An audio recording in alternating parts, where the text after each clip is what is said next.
ایک پہلوان کو کشتی لڑنے کے فن میں کمال حاصل تھا۔ وہ 360 عجیب و غریب داؤ جانتا تھا اور ہر روز ایک نئے داؤ سے پنجہ لڑاتا تھا۔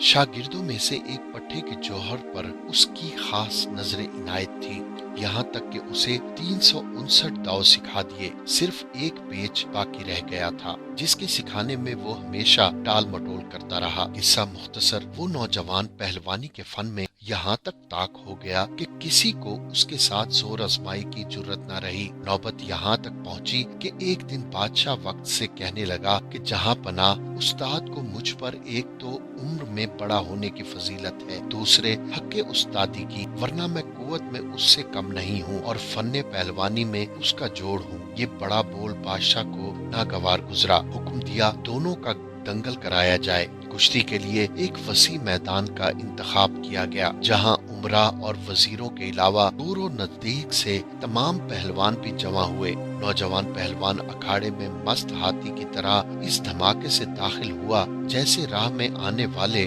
آہنی پہاڑ کو اکھاڑ پھینکے گا۔ استاد خوب سمجھتا تھا کہ جوان قوت میں اس سے زیادہ ہے، اس لیے اس سے اسی نادر داؤ کے ساتھ جو اس نے چھپا کے رکھا تھا گتھ گیا۔ جوان اس کا توڑ نہیں جانتا تھا، اس لیے گھبرا گیا۔